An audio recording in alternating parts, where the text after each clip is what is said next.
Billionaire celebrated his success until his ex-employee walked in holding a baby in front of all.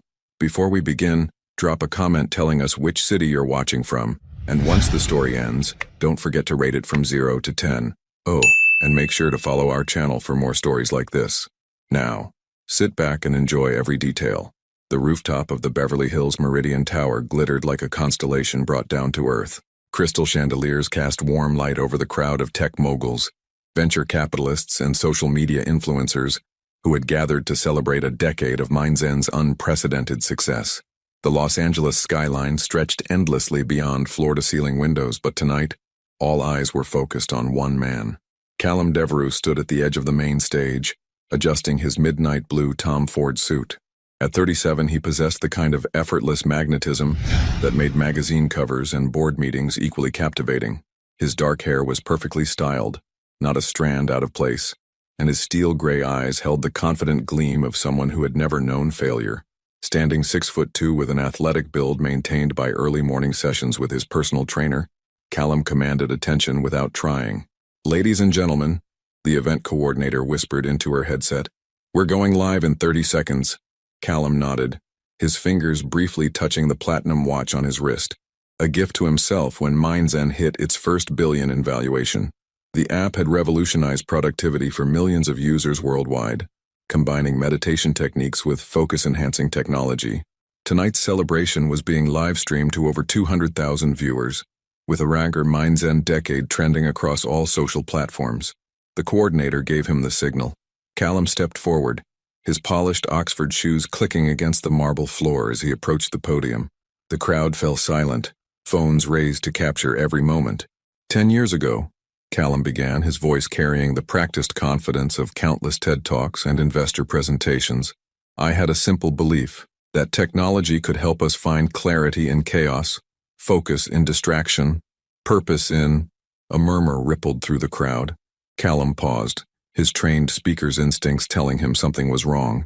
He followed the collective gaze of his audience toward the elevator bank, where the stainless steel doors had just opened. Time seemed to slow as Carolina Rourke stepped into the main hall. She was 29, with shoulder-length auburn hair pulled back in a simple ponytail that revealed the elegant line of her neck. Her skin was pale and tired, but her green eyes held a determination that cut through the room's ambient chatter like a blade. She wore a simple black dress, not designer, but clean and dignified, and comfortable flats that made no sound as she walked. But it wasn't Carolina herself that caused the room to fall into stunned silence. It was the 2-month-old baby she carried in her arms. Callum's champagne flute slipped from his fingers, shattering against the stage floor in a sound that seemed to echo forever. His practiced smile vanished, replaced by an expression of pure shock that no amount of media training could have prepared him for. Carolina walked with quiet purpose through the crowd that parted before her like the Red Sea. She didn't look left or right, didn't acknowledge the phones now frantically recording her every step. Her focus was entirely on Callum, standing frozen at the podium, his face pale under the stage lights. The baby in her arms was tiny, wrapped in a soft blue blanket, sleeping peacefully despite the chaos erupting around them. His features were delicate but unmistakably familiar, the same strong jawline, the same dark hair that would one day match his father's. "Oh my God," someone whispered near the back of the crowd. "Is that—" "Quiet," another voice hissed. "They're still streaming." But Carolina had already reached the front of the room. She stood there, perhaps 15 feet from the stage, looking up at the man who had once held her heart and then crushed it without a second thought. The baby stirred slightly in her arms, making a soft sound that carried in the sudden silence. For a moment, the only sound was the distant hum of traffic from the streets below, and the subtle whir of the cameras still recording everything. Callum gripped the edges of the podium, his knuckles white. His mouth opened as if to speak, but no words came. This was a man who had given presentations to Fortune 500 CEOs, who had been interviewed on every major network, who had built an empire on the foundation of mental clarity and focus. But right now, looking at Carolina and the child in her arms, Callum Devereux was completely, utterly lost. Would you have had the courage to walk into that room, knowing the whole world was watching? The MindZen headquarters in Santa Monica buzzed with its usual controlled chaos of innovation. Floor-to-ceiling windows overlooked the Pacific Ocean, while employees moved between open workspaces filled with standing desks, meditation pods, and walls covered in inspirational quotes about mindfulness and productivity.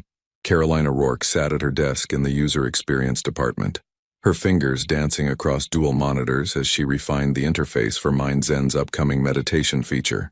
At 28, she possessed a rare combination of technical brilliance and emotional intelligence that made her invaluable to the team. Her auburn hair caught the afternoon sunlight streaming through the windows, and she unconsciously tucked a strand behind her ear as she concentrated on her work. Burning the midnight oil again, Rourke? The familiar voice made her heart skip. She looked up to find Callum standing beside her desk, having approached with the quiet confidence that seemed to be his trademark. Up close, she could smell his cologne, something expensive and understated that reminded her of ocean breezes and cedar. Just perfecting the user flow for the new guided meditation series, she replied, trying to keep her voice professional despite the way her pulse quickened whenever he was near. I think we can reduce the onboarding process by 30% without losing emotional impact. Callum leaned over her shoulder to examine the screen, close enough that she could feel the warmth radiating from his body. His proximity sent a familiar flutter through her stomach, a reaction she'd been fighting for months. Brilliant, he murmured, his voice low enough that only she could hear. You always see what the rest of us miss. Their relationship had evolved slowly, carefully over the past 8 months. It had started with late-night project discussions in his office, conversations that gradually shifted from business to personal. Callum had shared stories about his childhood in Connecticut, how his father's early death had driven him to succeed at any cost. Carolina had opened up about her small-town Ohio upbringing, her mother's struggle with depression, and her dream of creating technology that actually helped people heal. Carolina, his voice was softer now, almost hesitant. Are you free tonight? I was thinking we could discuss the meditation project over dinner, somewhere quiet. She looked around the office, noting how several colleagues had glanced their way. Workplace relationships were technically allowed at MindZen, but she knew the scrutiny that came with dating the CEO. Still, the thought of spending another evening with Callum, talking for hours over wine and candlelight, was too tempting to resist. I'd like that, she said quietly. That evening, they met at a small Italian restaurant in Venice Beach, far from the tech crowd that usually surrounded them. Callum had chosen a corner table where they could speak freely, away from potential eavesdroppers or photographers. He'd changed from his usual business attire into dark jeans and a cashmere sweater that made his gray eyes seem even more intense. I have a confession, Carolina said over her second glass of Chianti, the wine making her bold. When I first started at MindZen, I thought you were just another Silicon Valley ego in an expensive suit. Callum laughed, a genuine sound that transformed his entire face. And now I know you're an ego in an expensive suit who also happens to be brilliant, surprisingly funny, and, she paused, suddenly aware of how much she was revealing, and someone I care about more than I probably should. The admission hung between them like a bridge neither was sure they should cross. Callum reached across the table, his fingers finding hers. His touch was warm, slightly rough from his weekend rock climbing sessions. Carolina, he said, his voice rough with emotion, you terrify me. Why? Because for the first time in my life I'm not thinking about the next quarter's projections or the next product launch. I'm thinking about what it would be like to wake up next to you every morning. She felt her breath catch.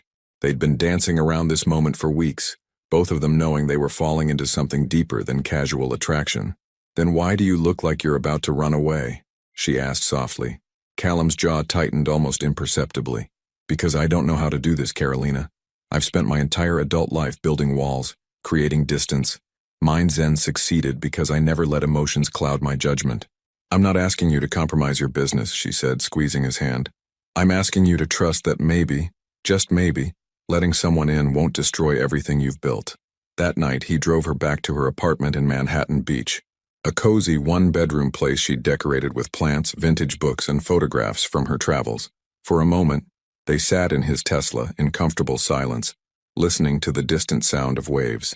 Come up, she whispered, surprising herself with her boldness. Callum turned to look at her, his gray eyes searching her face in the dashboard light. Are you sure? Instead of answering, she leaned over and kissed him. It was soft at first, tentative, but when he responded, pulling her closer, it deepened into something that felt like coming home and falling off a cliff at the same time. That night, in her bedroom with its white cotton sheets and the sound of the ocean through open windows, They crossed every line they'd drawn between professional and personal. Callum was tender and passionate, whispering her name like a prayer as they moved together in the moonlight. But even as Carolina fell asleep in his arms, she couldn't shake the feeling that this perfect moment was too fragile to last. 3 weeks later, Carolina's world had shifted into something that felt simultaneously dreamlike and terrifyingly real. Her days at Mind's End had taken on a different rhythm. Stolen glances across conference rooms, text messages that made her smile during the most mundane meetings, and the intoxicating anticipation of knowing that when the office emptied, she and Callum would find reasons to stay behind. She was reviewing user feedback reports when her phone buzzed with a message from him. "My office, 7 p.m. I have something to show you." By 7, the 42nd floor was nearly empty, save for the soft hum of computers and the distant sound of traffic from Santa Monica Boulevard below. Carolina made her way to Callum's corner office, her heels clicking softly against the polished concrete floors. She found him standing by the floor-to-ceiling windows, silhouetted against the golden Los Angeles sunset. He'd loosened his tie and rolled up the sleeves of his white dress shirt, revealing strong forearms that still made her pulse quicken. On his desk, she noticed a bottle of champagne chilling in an ice bucket alongside 2 crystal flutes. "What's the occasion?" she asked, closing the door behind her. Callum turned, and the smile that spread across his face was unlike any she'd seen before, unguarded, almost boyish. "We just closed the Series D funding round, $1,200 million. "Callum, that's incredible." Carolina rushed to him, throwing her arms around his neck as he lifted her off the ground, spinning her in a circle. When he set her down, his hands remained on her waist, thumbs tracing small circles through the fabric of her emerald green dress. "I wanted you to be the first to know," he said quietly. "You're the reason I can think clearly enough to make decisions like this." He poured the champagne, Dom Perignon, she noticed, and handed her a glass. The bubbles tickled her nose as she took a sip, the expensive alcohol warming her chest.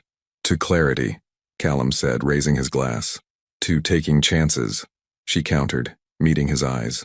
They drank, and then he was kissing her, pressing her back against the cool glass of the window.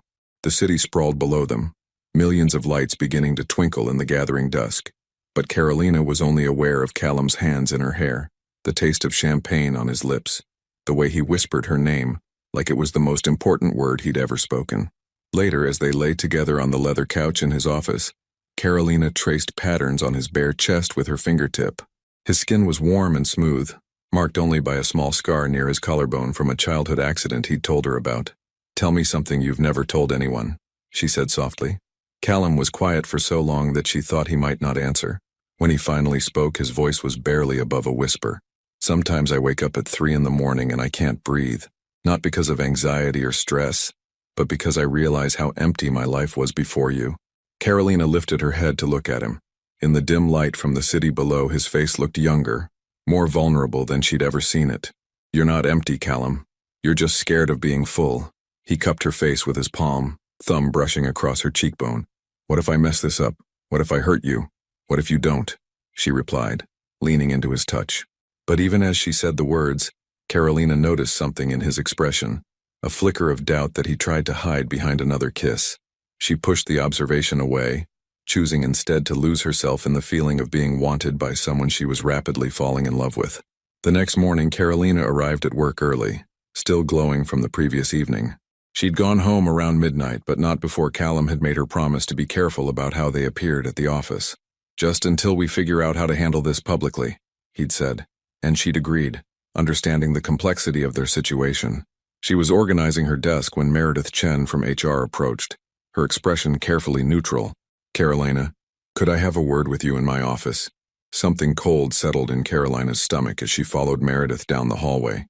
The HR office was all clean lines and motivational posters about workplace wellness. Ironic, given what was about to happen. "Please sit down," Meredith said, closing the door. She was a petite woman in her 40s with perfectly styled black hair and the kind of professional demeanor that revealed nothing. "Is everything okay?" Carolina asked, though she was beginning to suspect it wasn't. "I'm afraid I have some difficult news. We're going through a restructuring in the UX department, and unfortunately your position is being eliminated." The words hit Carolina like a physical blow. "I'm sorry, what?" "I know this is sudden, but the decision came from the executive level. Your work has been exemplary, of course, which is why we're offering a generous severance package. Meredith slid a folder across the desk. 6 months' salary, extended health benefits, and excellent references for your job search. Carolina stared at the folder without touching it. From the executive level, I'm not at liberty to discuss the specifics of the decision-making process. Can I speak to Callum about this? Meredith's expression didn't change, but something flickered in her eyes. Mr. Devereaux is in back-to-back meetings all day. I'm afraid this decision is final. Carolina felt the room spinning slightly. Less than 12 hours ago, she'd been in Callum's arms, listening to him confess his fears about their relationship. Now she was being fired? I'll need you to clear out your desk this morning, Meredith continued gently. Security will escort you out as a standard procedure, nothing personal. Walking back to her desk felt surreal. Carolina packed her few personal items, a succulent plant, some photographs, her favorite coffee mug, while trying to make sense of what was happening. Several colleagues approached to express their shock and confusion, but their sympathy only made everything worse. She kept glancing toward Callum's office, hoping to catch a glimpse of him, to see some sign that this was all a misunderstanding. But his door remained closed, and Meredith was right. According to his assistant, he was unavailable all day.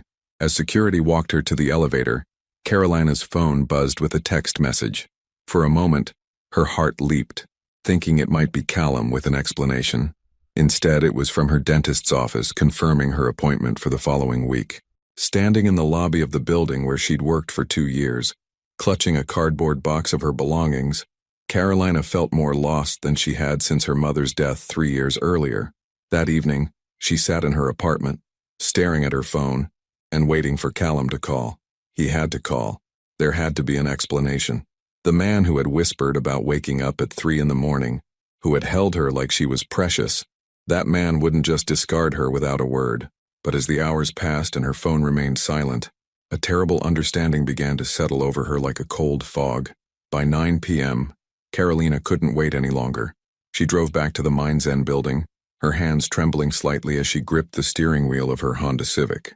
The contrast between her modest car and Callum's Tesla suddenly felt symbolic of everything wrong between them. The parking garage was nearly empty, save for a few vehicles belonging to the cleaning crew and night security. Carolina used her keycard, which somehow still worked, to access the building one last time. She had to know. She had to hear from Callum himself that this wasn't some terrible mistake. The elevator ride to the 42nd floor felt eternal. When the doors opened, she saw light spilling from Callum's office at the end of the hallway. Her heart lifted slightly. He was here.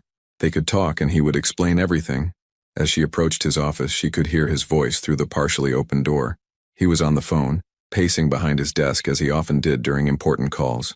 I know it seems harsh, but it had to be done, Callum was saying, his tone businesslike and cold, nothing like the warm, intimate voice that had whispered her name just hours earlier. Carolina froze in the hallway, something instinctive telling her to listen before announcing her presence. Look, Daniel, Callum continued, and she recognized the name of his business partner and co-founder. You were right about the risks. Getting involved with an employee was a mistake from the beginning. The words hit Carolina like a physical blow, but she forced herself to stay silent, to keep listening. It was just a passatempo, a distraction. I let it go on too long, but I've handled it now. Clean break, generous severance, no legal complications. Carolina's breath caught in her throat. Passatempo, the Portuguese word he'd learned from her when she'd told him about her Brazilian grandmother, the word that meant pastime, hobby, something temporary to occupy your time. Carolina was becoming too attached, Callum said, his voice carrying a note of dismissal that made her stomach turn. I could see it in her eyes, the way she looked at me. Women like that, they start imagining futures that were never on the table. Better to cut it off before it became a real problem. There was a pause as Daniel spoke on the other end. No, she won't be an issue, Callum replied. She's too proud to make a scene, and besides, what could she say? We never made any promises to each other. It was just convenient while it lasted. Carolina pressed her back against the wall, feeling like she might collapse. This was the same man who had told her she terrified him because he was falling in love. The same man who had made love to her with such tenderness that she'd felt cherished, protected. Trust me, Daniel. I needed to get my head clear for the Series D, and she was becoming a distraction I couldn't afford. Now I can focus on what really matters. Growing the company, the IPO discussions, the merger possibilities. Another pause. Exactly. I've learned my lesson about mixing business with pleasure.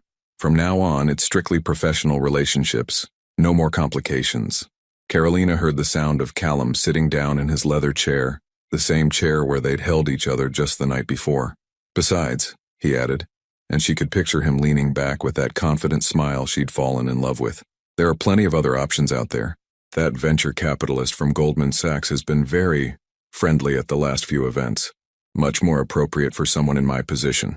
The casual cruelty of his words was like acid in her veins. Carolina found herself backing toward the elevator, her vision blurring with tears she refused to let fall. Not here. Not where he might see her and know that she'd heard every devastating word. She made it to her car before the first sob escaped. Sitting in the parking garage beneath the building where she'd thought she'd found love, Carolina finally understood the truth. She hadn't been his girlfriend, his partner, his future. She'd been his passatempo, his distraction, his mistake. The drive home was a blur of tears and traffic lights. When she finally reached her apartment, Carolina went straight to the bathroom, staring at herself in the mirror. Her reflection looked pale and hollow-eyed, like someone recovering from a severe illness. That's when the nausea hit. She barely made it to the toilet before her dinner came up, along with the champagne they'd shared in celebration of his success. Success that apparently meant more to him than she ever had. As she knelt on the cold bathroom tiles, Carolina tried to convince herself it was just the emotional shock, just her body's reaction to having her heart shattered. But even as she thought it, another possibility whispered in the back of her mind, a possibility that made everything infinitely more complicated. She'd been feeling tired lately, emotional in ways that seemed out of proportion. Her period was... When was her last period? With shaking hands, Carolina grabbed her phone and opened her calendar app, counting backward. Her blood ran cold. 6 days late. She thought about the nights she and Callum had spent together, the passion that had sometimes overridden caution. They'd been careful most of the time, but there had been moments. Carolina closed her eyes, pressing her forehead against the cool tile of her bathroom wall. This couldn't be happening. Not now. Not when she'd just learned that the man she'd fallen in love with considered her nothing more than a temporary distraction. But even as she tried to deny it, her body was already telling her the truth. The nausea, the exhaustion, the way certain smells had been bothering her lately. Smells she usually enjoyed, like her morning coffee. Tomorrow she would buy a test. Tomorrow she would know for sure. But tonight, alone in her apartment with the sound of distant traffic and her neighbor's television through thin walls, Carolina Rourke allowed herself to grieve for the future she'd imagined with a man who had never seen her as anything more than a pleasant way to pass the time. Outside her window, the lights of Los Angeles twinkled like fallen stars, beautiful and unreachable, just like everything she'd thought she'd found with Callum Devereux. The CVS on Wilshire Boulevard felt like the longest walk of Carolina's life. She'd driven there at 7 a.m. knowing the store would be nearly empty, just her, the cashier, and the fluorescent lights that made everything look harsh and clinical. She stood in the family planning aisle for 10 minutes, staring at the wall of pregnancy tests like they might reveal their secrets without her having to buy one. First Response Clear Blue EPT, brands she'd never paid attention to before, each promising accuracy and early detection. The cashier was a teenager with purple hair and tired eyes who didn't look twice at Carolina's purchase. She bought the test, a bottle of water and a pack of gum she didn't want just to make the transaction feel less monumental. Back in her apartment, Carolina sat on her bathroom floor with the test in her hands, reading the instructions for the third time. 3 minutes. That's all it would take to know if her life was about to change forever. She thought about calling her sister Jennifer in Ohio, but what would she say? "Hey Jen, remember that boss I was maybe falling in love with? Well, he fired me after calling me a distraction, and now I might be carrying his baby." The timer on her phone seemed to tick with unusual loudness.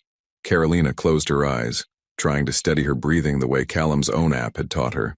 The irony wasn't lost on her, using Mind's End's meditation techniques to cope with the aftermath of its creator's betrayal. When the timer chimed, Carolina opened her eyes and looked down. 2 pink lines, clear and unmistakable. She stared at the test for a long moment, waiting for some surge of emotion. Panic, joy, terror, anything. Instead, she felt strangely numb, as if she were watching this happen to someone else. Pregnant. She was pregnant with Callum Devereux's child. The man who had called her a passatempo was going to be a father, and he didn't even know it. Carolina's first instinct was to call him immediately. to drive to his office and demand that he face this reality. But then she remembered his voice on the phone, cold and dismissive, talking about her like she was a problem he'd successfully solved. Instead, she found herself dialing her doctor's office. Dr. Martinez's office, this is Rosa speaking. Hi, this is Carolina Rourke. I need to schedule an appointment as soon as possible. I think I'm pregnant. The appointment was set for the following afternoon. Carolina spent the rest of the day in a strange state of suspended animation, alternating between moments of clarity and periods where the whole situation felt surreal. She called in sick to the temp agency she'd signed with after leaving Mindzen, then spent hours researching everything she could about early pregnancy, prenatal vitamins, diet changes, what to expect in the first trimester. The practical side of her mind kicked in, creating lists and researching healthcare costs, while the emotional side remained carefully locked away. At Dr. Martinez's office the next day, Carolina sat on the examination table in a paper gown, her hands folded in her lap. Dr. Elena Martinez was a warm woman in her 50s, who had been Carolina's gynecologist for 3 years. So, congratulations are in order? Doctor, Martinez asked gently as she reviewed Carolina's chart. I'm not sure yet, Carolina replied honestly. The blood test confirmed what the home test had already told her. She was approximately 6 weeks pregnant, which meant the baby had been conceived during one of those tender nights when she'd believed Callum was falling in love with her. Everything looks good so far, Dr. Martinez said, pulling up a chair beside the examination table. Your levels are normal, and based on your last menstrual period, we're looking at a due date in early May. Carolina tried to imagine herself 7 months from now, holding a baby that would have Callum's gray eyes and her stubborn chin. I need to ask, Dr. Martinez continued carefully, about your support system. The father? Is he involved?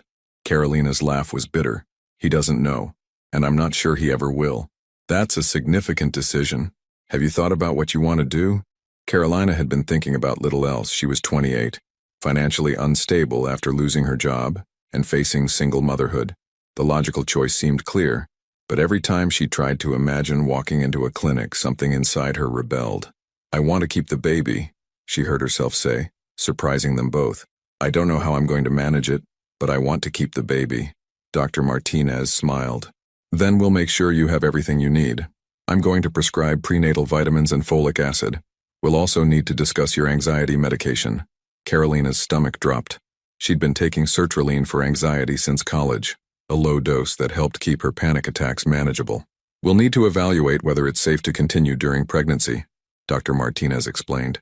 Many women do continue with certain SSRIs, but we'll want to monitor you closely. Another complication in an already complicated situation. Carolina nodded, adding it to the growing list of things she'd have to figure out on her own.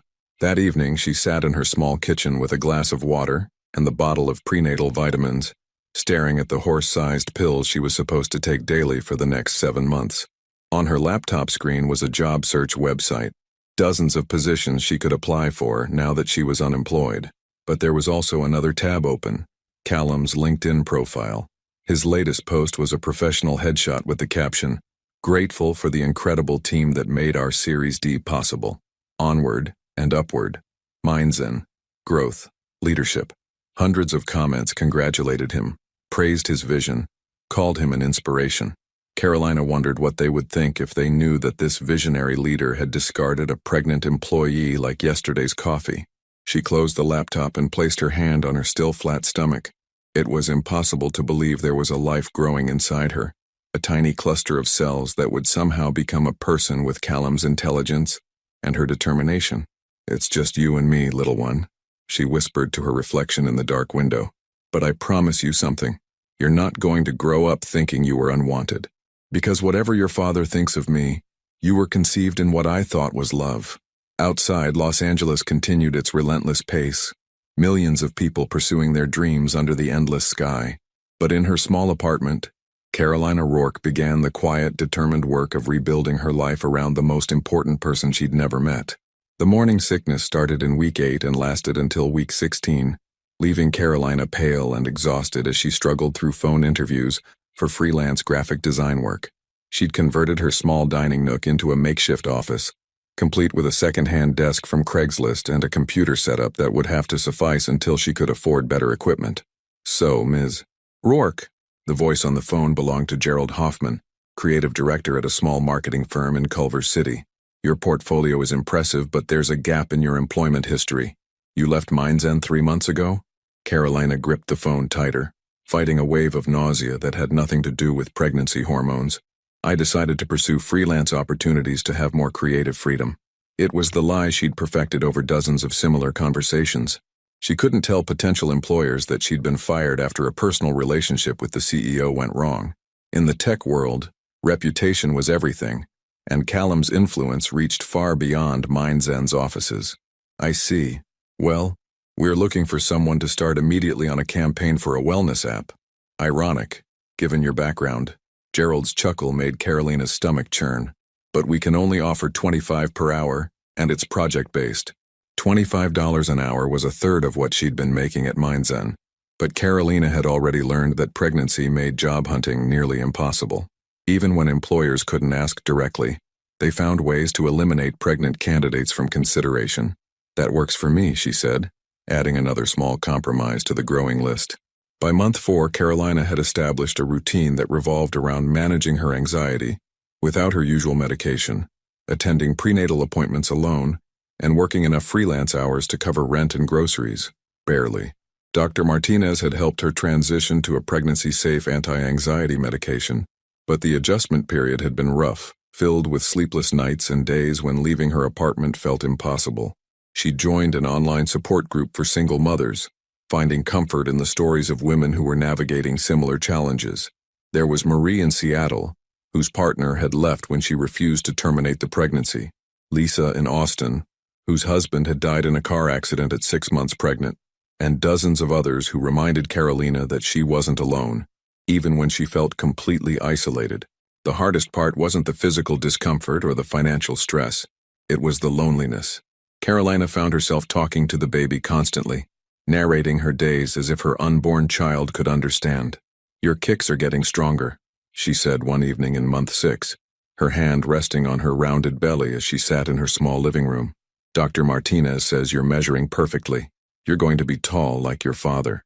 And she still couldn't bring herself to say Callum's name out loud, but she thought about him constantly. Sometimes she would scroll through Mind's End's social media accounts, watching from a distance as his company continued to grow.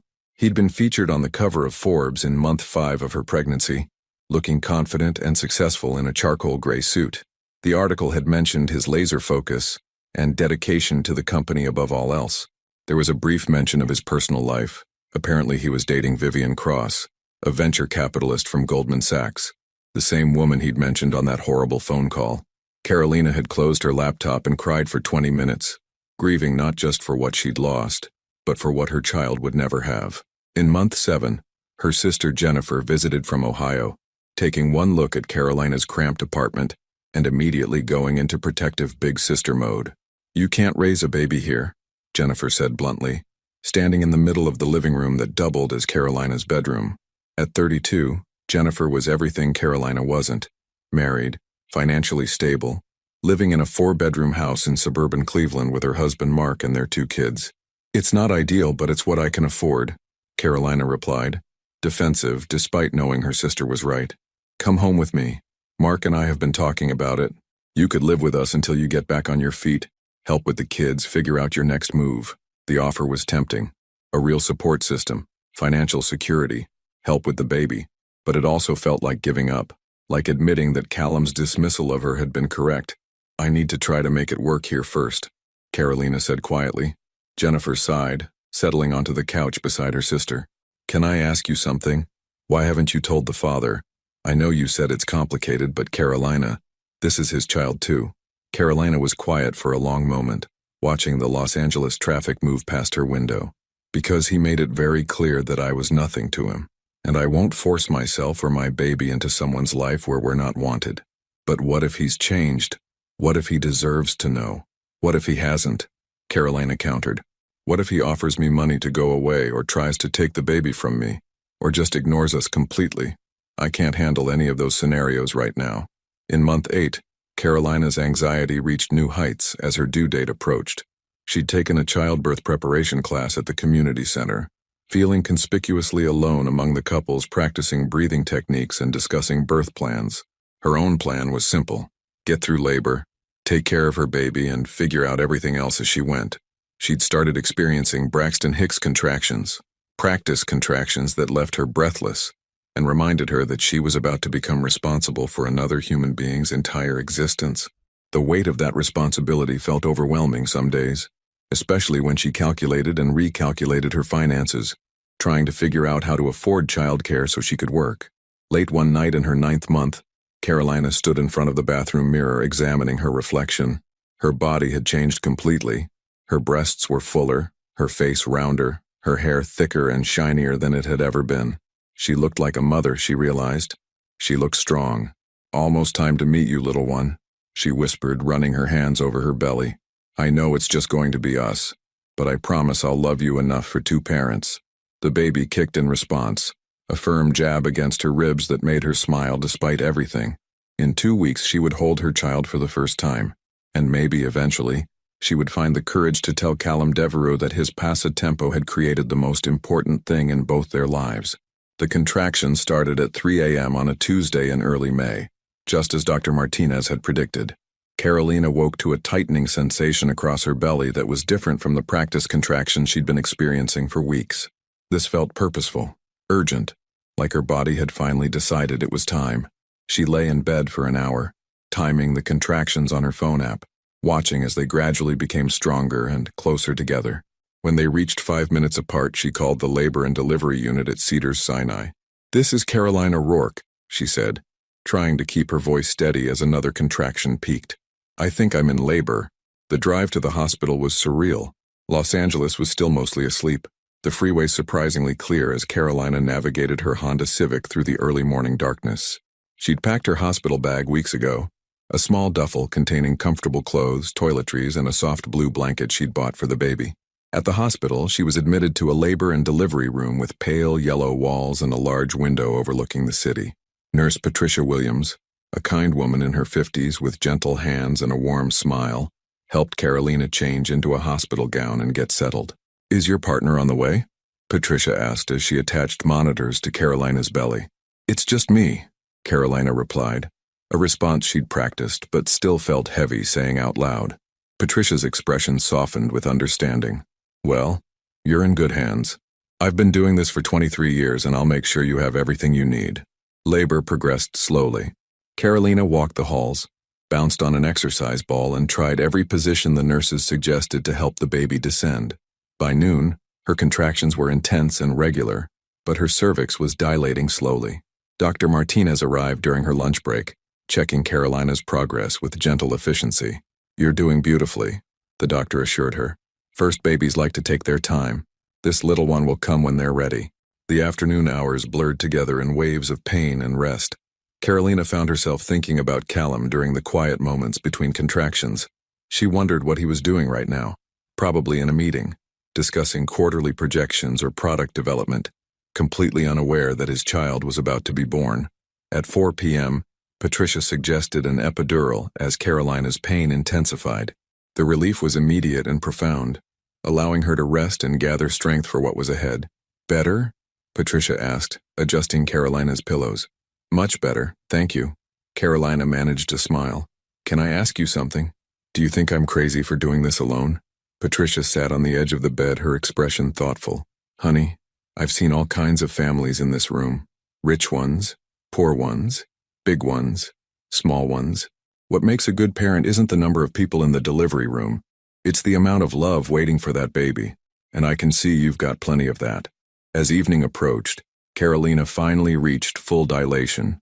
The pushing stage began just as the sun was setting over Los Angeles, painting the hospital room in warm golden light. "Okay, Carolina," Dr. Martinez said, taking her position at the foot of the bed. "With the next contraction, I want you to take a deep breath and push like you're having the biggest bowel movement of your life." Despite everything, Carolina laughed. "That's definitely not what I expected you to say." The pushing was harder than anything she'd ever experienced, but there was something primal and empowering about it too. With each contraction, she felt her body working exactly as it was designed to, bringing her baby closer to the world. "I can see the head, Doctor," Martinez announced after 40 minutes of pushing. "Lots of dark hair, just like Mama's." Two more pushes and suddenly there was a rush of relief and sensation unlike anything Carolina had ever felt. A loud, indignant cry filled the room, the most beautiful sound she'd ever heard. "It's a boy," Dr. Martinez announced, lifting a small, perfect baby onto Carolina's chest. Carolina looked down at her son and felt her entire world reorganize itself around this tiny, red-faced person. He was beautiful and furious and absolutely perfect. Dark hair covered his small head, and when he briefly opened his eyes, they were the same gray-blue color that all newborns had. But Carolina could already see hints of Callum's steel gray in their depths. "Hello, baby," she whispered, her voice breaking with emotion. "I'm your mama." The baby calmed at the sound of her voice, his tiny fist curling around her finger with surprising strength. Carolina felt tears streaming down her face as she studied every detail of his face. The way his nose was slightly upturned like hers, the strong jawline that was definitely his father's, the long fingers that were already grasping at the world around him. "Have you chosen a name?" Patricia asked softly as she cleaned the baby and wrapped him in a soft blanket.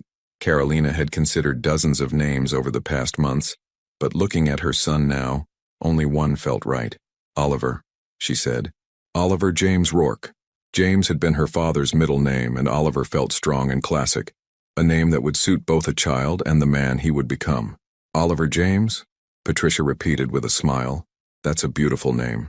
As the medical team finished their work and the room grew quiet, Carolina held her son against her chest, skin to skin, marveling at how perfectly he fit in her arms. He was 7 pounds, 4 ounces of pure miracle, and he was entirely hers. "Your daddy doesn't know about you yet," she whispered to Oliver as he slept peacefully against her chest. "But someday, when you're old enough to understand, I'll tell you about him. I'll tell you that you were made from what I thought was love, and that even though things didn't work out the way I hoped, you are the best thing that ever happened to me." Outside the hospital window, Los Angeles sparkled in the gathering darkness. 8 million people going about their lives, unaware that Carolina Rourke's world had just completely and irrevocably changed for the better. The first 2 months of Oliver's life were a blur of sleepless nights, endless feedings, and moments of pure exhaustion that Carolina had never imagined possible. Her small apartment, which had felt cramped before, now seemed impossibly tiny, with a crib squeezed into the corner of her bedroom and baby supplies covering every available surface. Oliver was a good baby, but he was still a baby. He woke every 2 hours for feedings, and Carolina's attempts at breastfeeding had been complicated by low milk supply, a common issue that Dr. Martinez assured her wasn't her fault, but still left Carolina feeling inadequate as a mother. "It's okay, sweet boy," she whispered to Oliver at 3 a.m. on a particularly difficult night, mixing formula with shaking hands while he cried in his bouncy seat. "Mama's doing her best." The formula was expensive, nearly $30 for a container that lasted less than a week, and Carolina found herself making increasingly difficult choices between groceries and baby supplies. She'd taken on small graphic design projects that she could complete during Oliver's naps, but the work was inconsistent, and the pay barely covered their basic needs. Her sister Jennifer called twice a week, offering again and again to help financially or to have Carolina come stay with her family in Ohio. "I'm worried about you," Jennifer said during one of their evening phone calls. Carolina was pacing her small living room, bouncing Oliver gently as he fussed. "You sound exhausted, and you can't keep living on 3 hours of sleep a night." "New mothers are supposed to be tired," Carolina replied, though she knew she looked terrible. Her reflection in the bathroom mirror showed dark circles under her eyes, pale skin, and hair that hadn't been properly washed in days. "This is different, and you know it. You're doing this completely alone. At least let me send you some money for groceries." Carolina's pride warred with her practical need. She'd been surviving on peanut butter sandwiches and instant ramen, while making sure Oliver had everything he needed. "Maybe just this once," she admitted quietly. The money Jennifer sent helped, but it came with a renewed push for Carolina to move to Ohio. It was tempting, the promise of help with Oliver, a support system, the chance to save money while she figured out her next steps, but it also felt like giving up on the life she'd tried to build in Los Angeles. More importantly, it felt like admitting that Callum had been right to dismiss her. Carolina had developed a routine of checking Mindzen's social media accounts, a masochistic habit she couldn't seem to break. Callum appeared regularly in posts about company milestones, industry conferences, and partnership announcements. In one photo from a tech summit in San Francisco, he stood next to Vivian Cross, both of them smiling professionally for the camera. The caption mentioned their recent engagement. Engaged. Callum was engaged to the venture capitalist he'd mentioned in that phone call, the woman who was more appropriate for someone in his position. Carolina stared at the photo for a long time, studying Callum's face for any sign of the man who had once whispered about being terrified of losing her. Vivian was beautiful in a polished, sophisticated way, blonde hair in a perfect bob, designer suit, the kind of confident smile that suggested she'd never doubted her place in the world. She closed the laptop and looked at Oliver, who was sleeping peacefully in his swing. At 8 weeks old, he was starting to look more like a person and less like a tiny alien.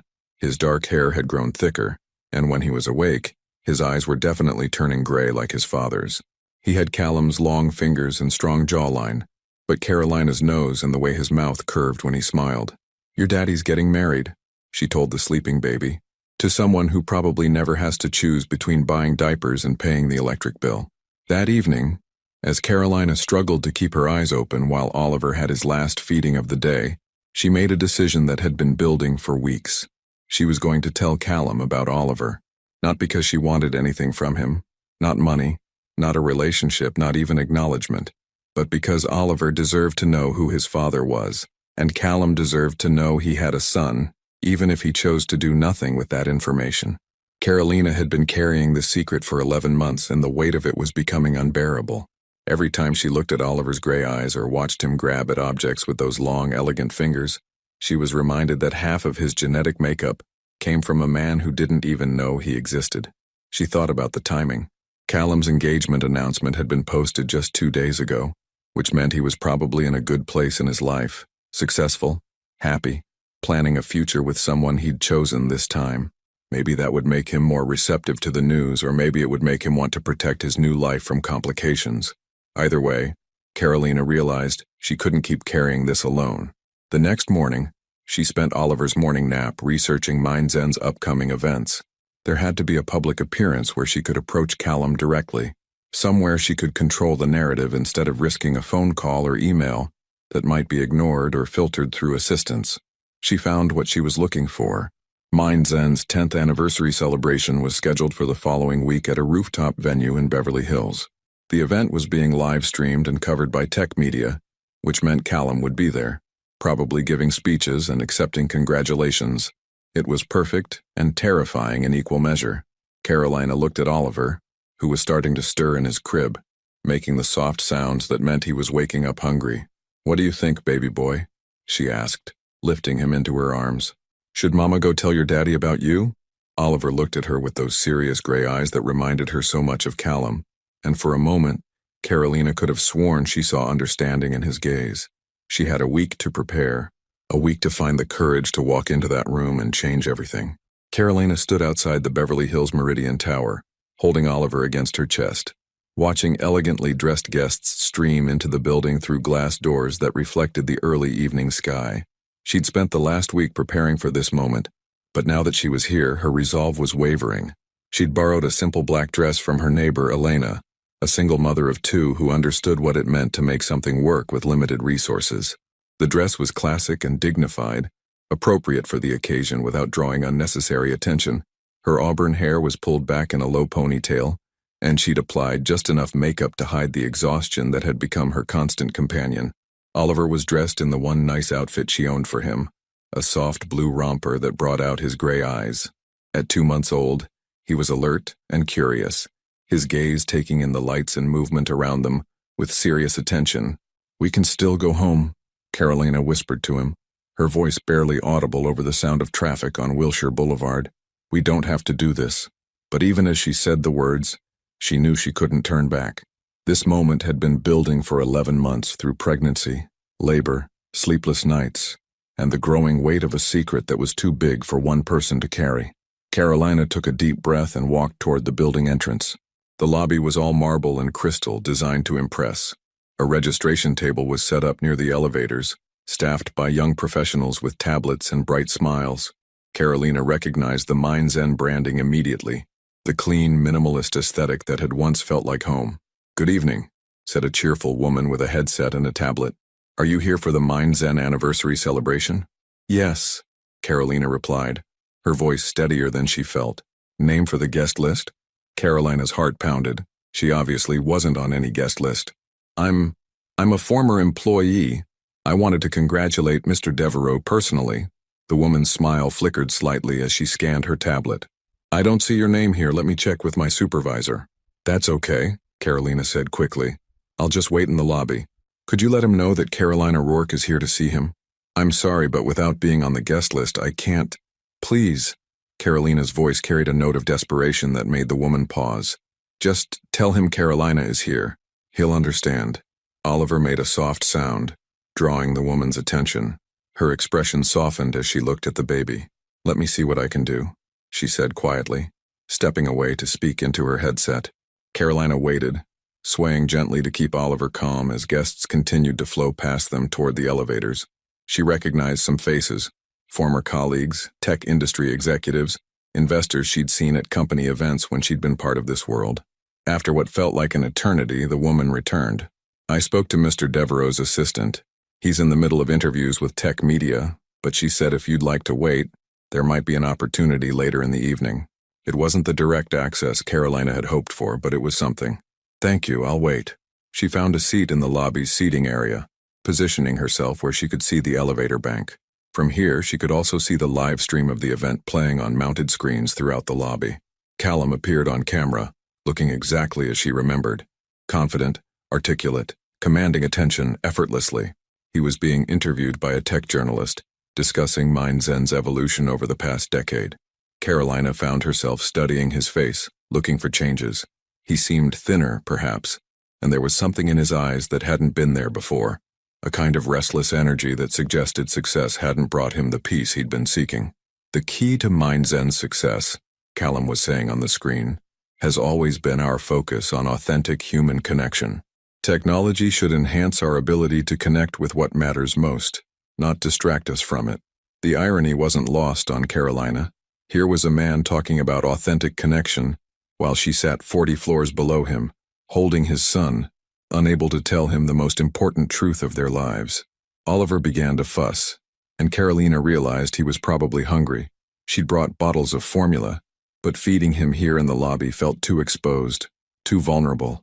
She found a quiet corner near the restrooms where she could sit and give Oliver his bottle in relative privacy.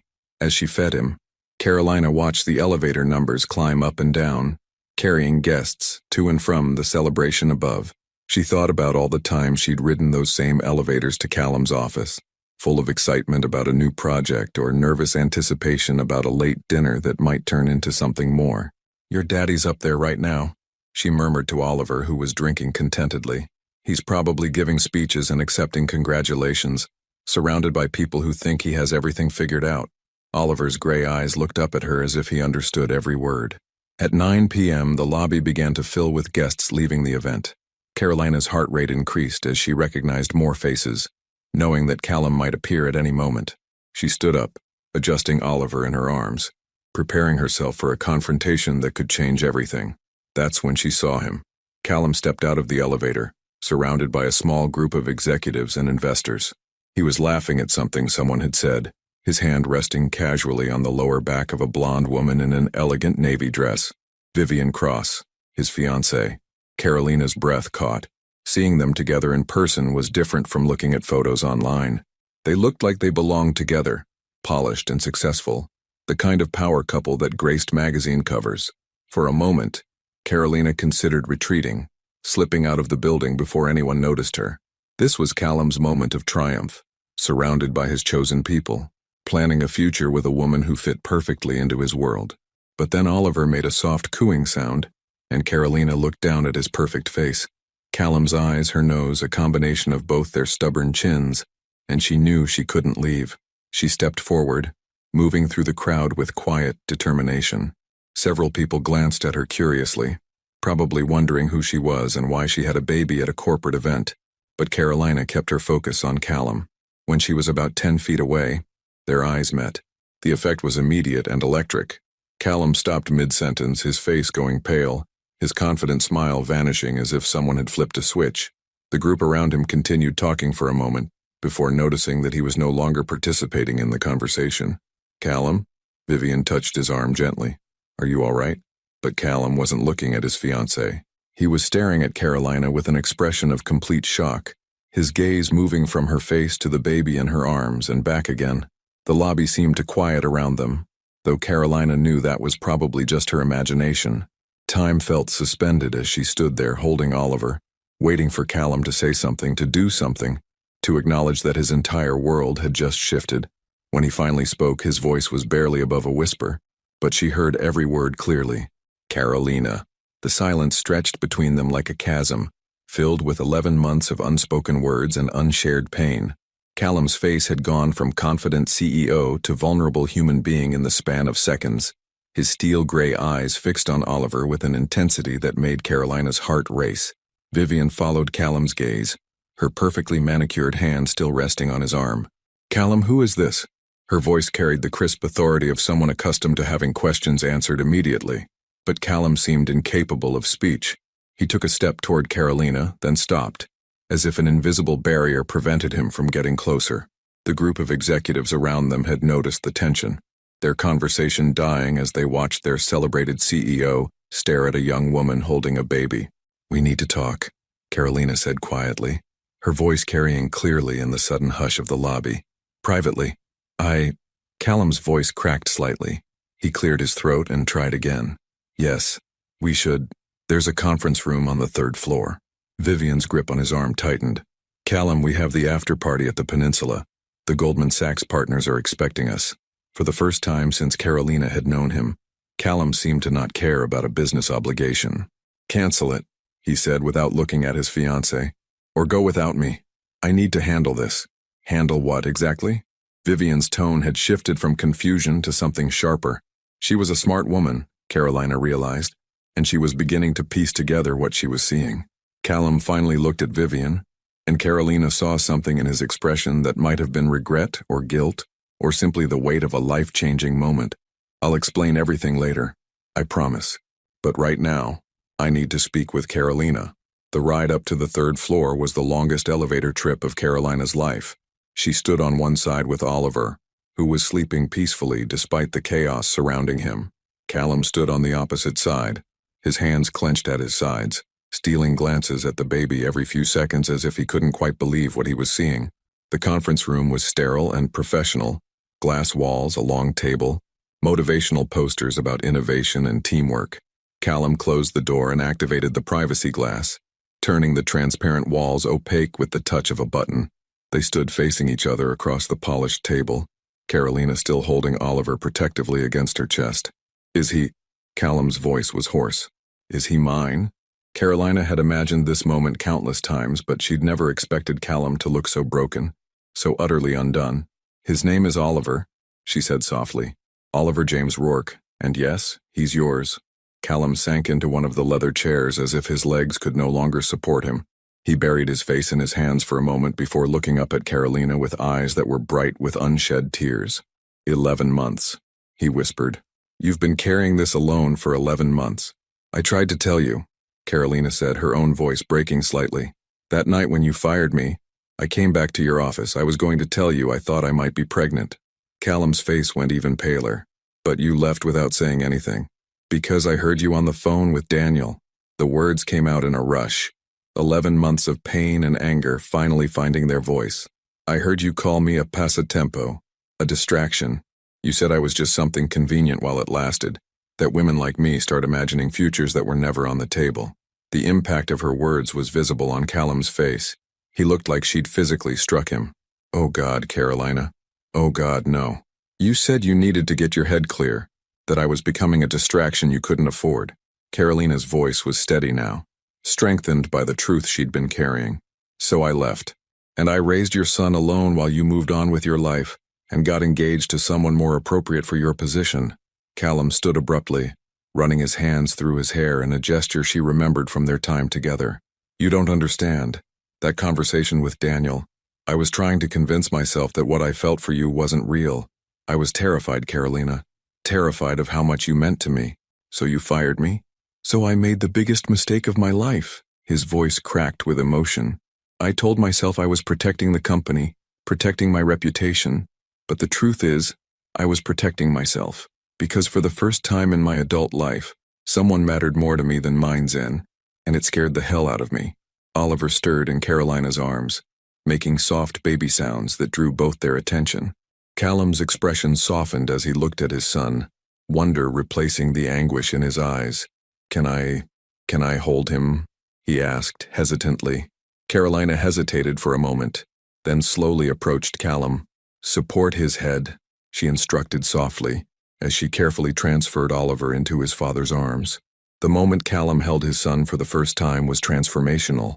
His large hands cradled the tiny baby with surprising gentleness, and when Oliver opened his gray eyes and looked up at his father, Callum made a sound that was half laugh, half sob. "He has my eyes," Callum whispered in amazement. "And your stubborn chin," Carolina added, "despite everything. And your beautiful nose." Callum looked up at her, tears streaming down his face without shame. "He's perfect, Carolina. He's absolutely perfect." They stood there in silence for several minutes, both of them watching Oliver, who seemed content in his father's arms. Finally, Callum spoke again, his voice thick with emotion. "I know I have no right to ask this, but I need you to know something. Every day for the past 11 months I've regretted letting you go. I threw myself into work, into this relationship with Vivian, into anything that would stop me from thinking about you. But nothing worked. You've been in my thoughts every single day." Carolina felt her carefully constructed walls beginning to crumble. "Callum, I'm not asking you to forgive me," he continued quickly. "I'm not asking for anything except the chance to be Oliver's father, to support both of you, to make up for the time I've lost, to prove that I can be better than the man who hurt you. What about Vivian? What about your engagement?" Callum's jaw tightened with determination. "Vivian deserves someone who can love her completely without reservation, and I can't do that. I've been trying to convince myself that I could, but seeing you tonight, holding our son," he shook his head. "I can't marry her, Carolina. It wouldn't be fair to any of us." Oliver began to fuss, and Carolina instinctively reached for him. As Callum carefully transferred the baby back to her arms, their hands brushed, sending a familiar electric current through both of them. "I don't know if I can trust you again," Carolina said honestly. "You shattered me, Callum. You made me feel like I was nothing." "You were everything," he replied fiercely. "You were everything, and I was too much of a coward to admit it. But I'm not that man anymore, Carolina. Becoming successful, achieving everything I thought I wanted, it all felt empty without you." Carolina looked down at Oliver, who was gazing up at her with those serious gray eyes that belonged to both his parents. "He deserves to know his father," she said quietly, "but I won't let you hurt him the way you hurt me. I swear to you on my life that I will never hurt either of you again. Give me a chance to prove it. Give me a chance to be the man you both deserve." Outside the conference room windows, Los Angeles stretched endlessly in all directions. 8 million people living their lives, making their choices, taking their chances on love and hope and second beginnings. Carolina looked at Callum, really looked at him, and saw not the polished CEO who had dismissed her as a distraction, but the man who had whispered his fears in the darkness, who had held her like she was precious, who was now holding their son like he was the most important thing in the world. "This doesn't fix everything," she said finally. "Trust isn't rebuilt overnight." "I know," Callum replied, his voice steady with newfound resolve. "But I have the rest of my life to earn it back, if you'll let me try." 8 months later, the sound of Oliver's laughter filled the sunny kitchen of Carolina's new apartment in Santa Monica, just 3 blocks from the beach. At 10 months old, he was sitting in his high chair, gleefully smashing pieces of banana between his tiny fingers while his father attempted to feed him actual spoonfuls of baby food. "I think more food is ending up on you than in him," Carolina observed, trying not to smile as she watched Callum's expensive white button-down shirt acquire several new stains. "Strategic misdirection," Callum replied solemnly, wiping pureed sweet potato from his cheek. "He's testing my commitment to this whole parenting thing. And how are you scoring so far?" Callum looked down at his ruined shirt, then at Oliver, who was beaming at him with those familiar gray eyes. "I think I'm winning." The past 8 months had been a careful dance of rebuilding trust and learning to be a family. True to his word, Callum had ended his engagement to Vivian the day after the anniversary event, a conversation that had been painful but necessary. Vivian had been hurt and angry, but ultimately she'd understood that she deserved someone who could love her without reservation. Callum had also taken a step back from the day-to-day operations of Mindzen, appointing Daniel as CEO while he transitioned to a chairman role. It was a decision that had shocked the tech industry, but Callum had been clear about his priorities. He wanted to be present for his son in a way his own father never had been. The transition hadn't been smooth. Carolina had been cautious, protective, setting clear boundaries about Callum's involvement in Oliver's life. They'd started with supervised visits, then gradually increased his time with Oliver as trust slowly rebuilt between them. Callum had insisted on providing financial support immediately, paying off Carolina's medical bills from Oliver's birth and setting up a generous monthly allowance that allowed her to focus on freelance work she actually enjoyed, rather than scrambling for any project that paid. He'd also helped her find this apartment, spacious, safe, with a nursery that got perfect morning light and a kitchen large enough for family meals. "Da-da!" Oliver suddenly exclaimed, clapping his banana-covered hands together. It was one of his first words, along with mama and more, and it never failed to make Callum's face light up with pure joy. "That's right, buddy," Callum said softly, leaning over to kiss the top of Oliver's dark hair. "Dada's here." Carolina watched the interaction with a mixture of warmth and lingering caution. Callum had been nothing but reliable and devoted for 8 months, but part of her still waited for him to realize that this life, messy mornings and sleepless nights, and the endless demands of loving a child, wasn't as appealing as the polished perfection of his former existence. "I have something to tell you," Callum said, straightening up and reaching for a towel to clean Oliver's hands and face. Carolina's stomach tightened slightly. Over the months she'd learned to read Callum's expressions, and this one suggested important news. "I've been offered a position," he continued, "Chief Innovation Officer at a nonprofit called Tech Forward. They develop educational technology for underserved communities." "That's—" Carolina paused, processing the information. "That's very different from Mindzen. Completely different. Lower salary, longer hours, less prestige. But the work matters, Carolina. Really matters. And it would mean I could stay in Los Angeles, be close to Oliver, be close to—" He gestured between them, leaving the sentence unfinished. They still hadn't defined what they were to each other. Co-parents, certainly. Friends, perhaps. But the undercurrent of something deeper ran between them constantly, unspoken, but undeniable. "What about your stake in Mindzen?" Carolina asked. "I'll keep my equity position, but I'm ready to do something meaningful with my career instead of just profitable." Callum lifted Oliver from his high chair, settling him on his hip with practiced ease. "I want our son to grow up knowing his father builds things that help people, not just things that make money. Our son."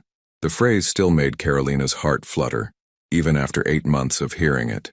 Oliver reached for his toy giraffe, which had fallen to the floor, and Callum bent to retrieve it, making exaggerated animal sounds that sent Oliver into giggles. Watching them together, Carolina felt the last of her defensive walls beginning to crumble. "There's something else," Callum said, his voice suddenly nervous. "I've been going to therapy, individual sessions with Dr. Amanda Foster. She specializes in attachment issues and fear of intimacy." Carolina looked at him in surprise. "Callum, I need to understand why I sabotaged the best thing that ever happened to me," he said simply. "I need to make sure I never do it again. To you, to Oliver, to anyone I love." The word love hung in the air between them, and Carolina felt her breath catch. "I'm not asking for anything," Callum continued quickly. "I'm not asking you to trust me completely, or to promise me anything. I just want you to know that I'm doing the work to become the man you both deserve." Oliver had grown drowsy in his father's arms, his small head resting against Callum's shoulder. The sight of her son so comfortable and secure with his father did something to Carolina's heart that she wasn't quite ready to examine. "I've been thinking," she said carefully, "about maybe getting a place with a proper guest room, so Oliver could have overnight visits with his father without having to go to a hotel." It was a small step, but Callum's face lit up as if she'd offered him the world. "I'd like that," he said softly. "I'd like that very much." As the afternoon sun streamed through the kitchen windows, painting everything golden, Carolina allowed herself to imagine a different future than the one she'd been carefully guarding against. Maybe it was possible to build something new from the ashes of what they'd lost. Maybe trust could be earned back, one honest conversation and reliable action at a time. Maybe love, real, tested, mature love, was worth the risk of hoping again. "Oliver's getting sleepy," she observed, noticing her son's heavy eyelids. "I'll put him down for his nap," Callum offered, already moving toward the nursery. "Then maybe we could talk. About the job, about the guest room, About whatever you're comfortable discussing. Carolina nodded, watching as Callum carried their son down the hallway, humming softly. Through the nursery's open door, she could hear him reading Oliver's favorite book about a little bear who goes on adventures but always comes home to his family. As she cleaned up the remnants of lunch, Carolina caught her reflection in the window and was surprised to see herself smiling. For the first time in almost 2 years, the future felt full of possibilities instead of just challenges to survive. When Callum returned from the nursery, they sat together on the couch where Oliver had been conceived in what felt like another lifetime. The afternoon light was softer now, and the apartment was quiet, except for the distant sound of waves from the nearby beach. "Thank you," Callum said suddenly. "For what?" "For giving me this chance. For letting me into Oliver's life. For believing that people can change." He paused, looking at her with those gray eyes that their son had inherited. "For being strong enough to raise our child alone when I wasn't brave enough to stay." Carolina felt tears prick her eyes. "You're here now. I'm here now," he agreed. "And I'm not going anywhere." Outside, Los Angeles continued its eternal dance of dreams and second chances, of people brave enough to rebuild their lives from broken pieces. And in a sunny apartment 3 blocks from the ocean, 2 people who had found and found each other again, began the careful work of building something that could last. What would you have done in Carolina's position? Would you have given him a second chance, or would protecting your heart have been more important? Your participation means a lot to the channel. Please share your thoughts in the comments. Thank you for watching. If you enjoyed the story, please subscribe to our channel and leave a comment below letting us know what you thought. Your feedback and support mean a lot to us. Stay tuned for more exciting stories.